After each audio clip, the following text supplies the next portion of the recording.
সিএনএর খবরের জের মুর্শিদাবাদের কান্দিতে রাজা বিমল চন্দ্র ল কলেজে এক ছাত্রীকে শারীরিক নির্যাতন ও থ্রেট কালচারের অভিযোগে গ্রেফতার ওই কলেজেরই তৃতীয় বর্ষের ছাত্রী সোমা শীল। ঘটনায় পলাতক অভিযুক্ত আরও 5 জনের খোঁজে তল্লাশি চালাচ্ছে পুলিশ।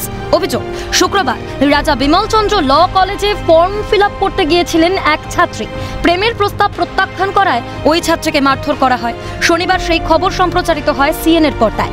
খবর সম্প্রচারের 24 ঘন্টার মধ্যেই অভিযুক্তদের একজনকে গ্রেফতার করে পুলিশ। 6 জন টোটাল অ্যাকিউজ পারসন, 6 জনের মধ্যে 5 জন এখন অ্যাবসকন্ডেড, তারা পলাতক। তার মধ্যে একজনকে পুলিশ অ্যারেস্ট করতে পেরেছে, সোমা শীল তার নাম। তাকে আজকে প্রডিউস করা হয়েছিল, প্রডিউস করে তার বেল নাকচ করে তাকে জেল কাস্টাডিতে 5 দিনের জন্য রাখা হয়েছে। পরবর্তী মামলার দিন 18 তারিখ রাখা হয়েছে। অভিযুক্ত ওই ছাত্রীকে কান্দি মহকুমা আদালতের স্পেশাল কোর্টে পেশ করা হলে 5 দিনের জেল হেফাজতের নির্দেশ দেয় আদালত। মামলার পরবর্তী শুনানি 18 তারিখ। বাকিদের খোঁজে তল্লাশি চালাচ্ছে পুলিশ। মুর্শিদাবাদ থেকে ভিক্টর বন্দ্যোপাধ্যায়ের রিপোর্ট, ক্যালকাটা নিউজ।